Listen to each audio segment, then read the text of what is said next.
بسم اللہ الرحمن الرحیم۔ السلام علیکم ناظرین کرام، میں ہوں کامران آغا اور آپ ہمارا یوٹیوب چینل سوال ہے پاکستان کا دیکھ رہے ہیں۔ ناظرین کرام، چند نیوز کے ساتھ جو ہے حاضر ہیں، اور مگر اس سے پہلے جو پروگرام کی شروعات کی جائے، آپ سے ریکویسٹ ہے کہ اگر آپ نے ہمارا چینل سبسکرائب نہیں کیا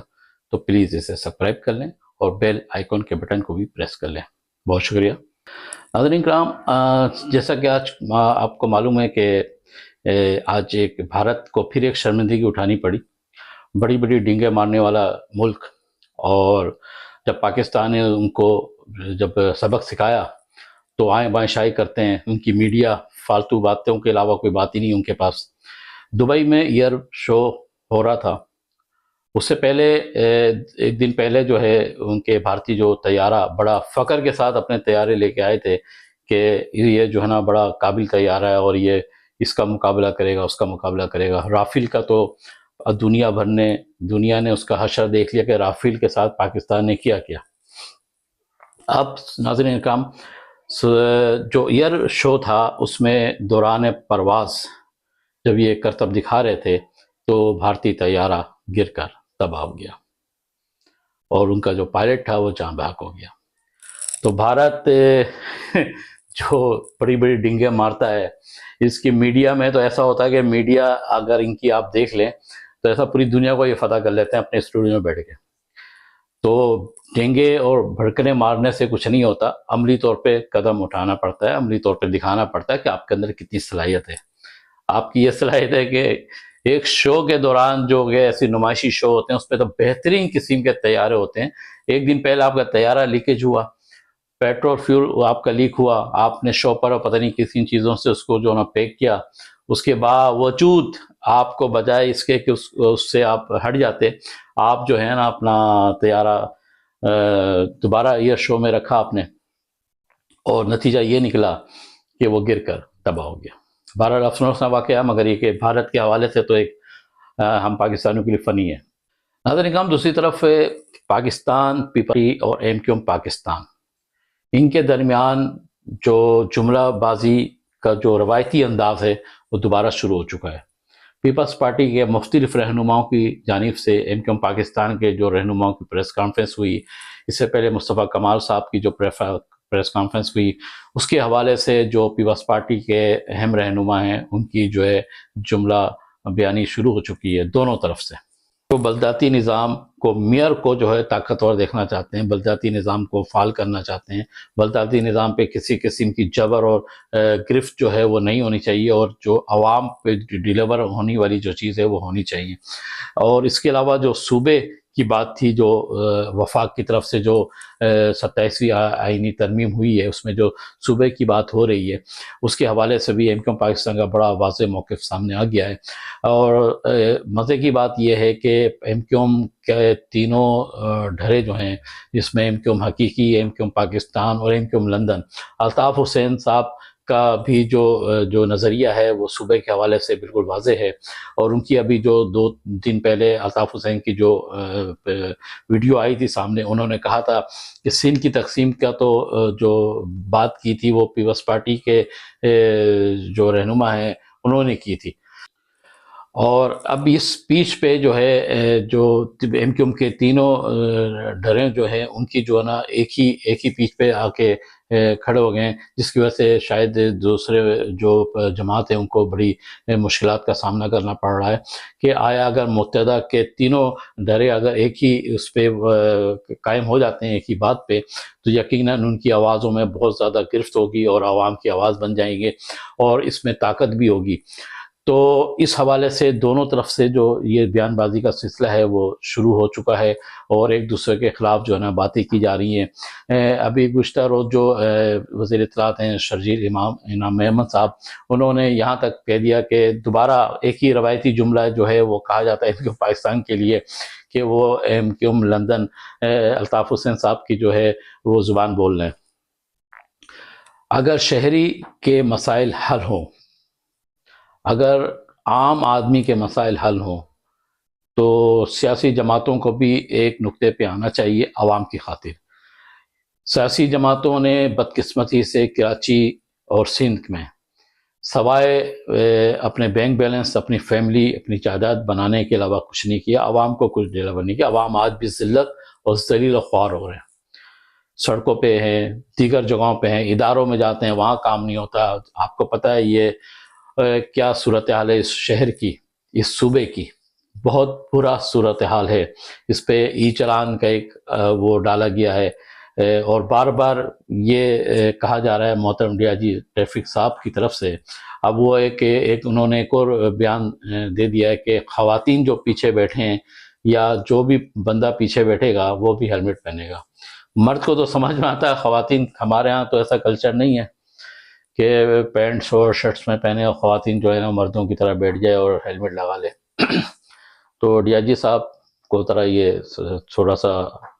دیکھنا چاہیے کہ کیا اس ملک میں، اس شہر میں کیا چیز قانون لاگو ہو سکتا ہے اور کیا نہیں ہو سکتا ہے۔ یہ بہت اہم سوال ہے اگر وہ سمجھنا چاہیں۔ باقی تو ریاست ہے، ریاست کچھ بھی کرا سکتی ہے، عوام کو تو ظاہر ہے اس پہ سر جھکانا پڑے گا۔ ناظرین کرام، دوسری اہم بات، آئی ایم ایف نے جو اپنی رپورٹ پیش کی ہے، میرے خیال سے 147 صفحات پہ مشتمل ہے، اس میں باقاعدہ طور پہ پاکستان کے سیاسی کرپٹ نظام کا انہوں نے کچا چھٹا چھوڑ دیا، اور سب سے زیادہ جو رپورٹ پیش ہوئی ہے وہ سندھ کی ہوئی ہے۔ تو سیاسی جو ڈپارٹمنٹ ہیں، سیاسی جو لوگ ہیں، ان میں کرپشن کی بے پناہ کرپشن ہے،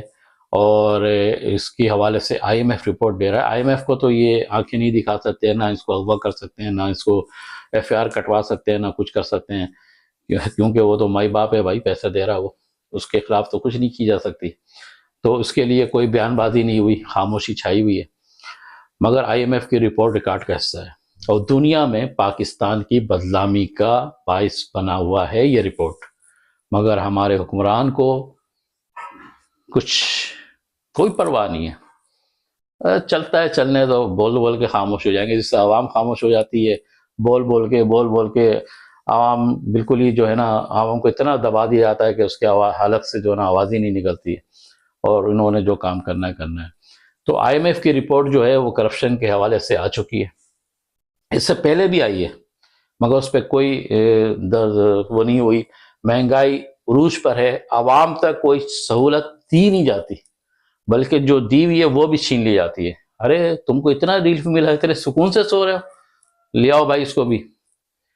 ان کی ایک کوئی ایسی ٹیم انہوں نے بنائی ہوئی ہے جو کہ یہ دیکھتے ہیں کہ عوام کو ریلیف کہاں ملا ہوا ہے، وہاں سے اس کو ختم کرو اور اس کو بھی اذیت میں ڈالو۔ یہ پاکستان، میں بار بار کہتا ہوں، پاکستان دنیا کا واحد ملک ہے، دنیا کا واحد ملک ہے جس کے حکمراں اپنے عوام کے خیر خواہ نہیں ہیں۔ دنیا کا ہر ملک اپنے عوام، اپنی شہری کے لیے دوسرے ملک سے لڑ جاتا ہے، مگر پاکستان کے حکمران کبھی بھی نہیں لڑیں گے اپنی شہری کے لیے دوسرے ملک سے، سوال ہی پیدا نہیں ہوتا۔ یہ ہمارے حکمران ہیں۔ حضرت قائد اعظم محمد علی جناح رحمۃ اللہ علیہ صاحب نے پاکستان اس لیے نہیں بنایا تھا۔ ہمارے جو بزرگ رہنما تھے، جو اللہ کو پیارے ہو گئے، جنہوں نے وطن کے لیے، ملک کے لیے اپنی جانوں کو قربان کر دیا، ان کا نظریہ یہ نہیں تھا کہ عوام کو ہی دباؤ، عوام کو سانس لینے نہیں دو،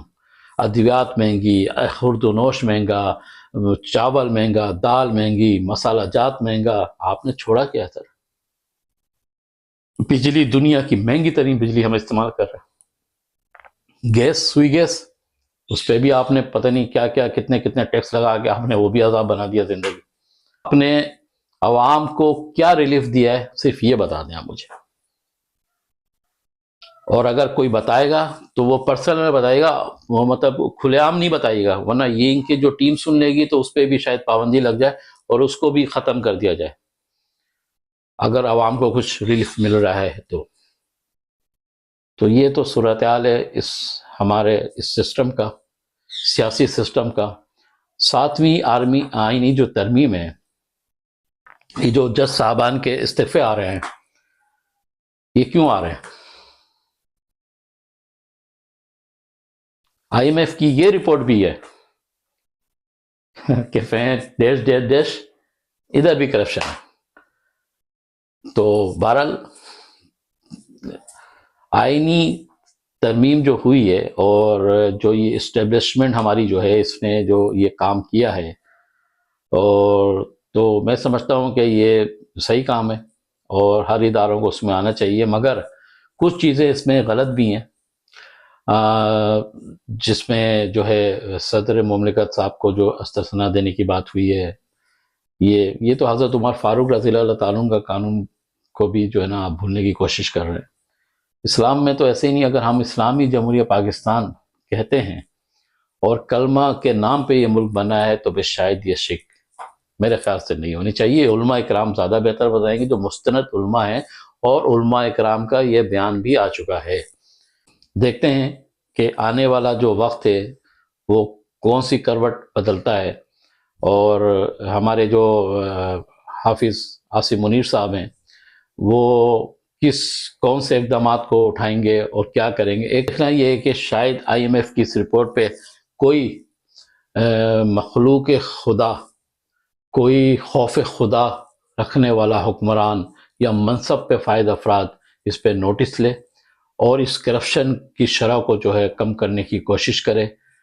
کیونکہ سوال ہے پاکستان کا. اپنا بہت خیال رکھیے گا. پاکستان زندہ باد.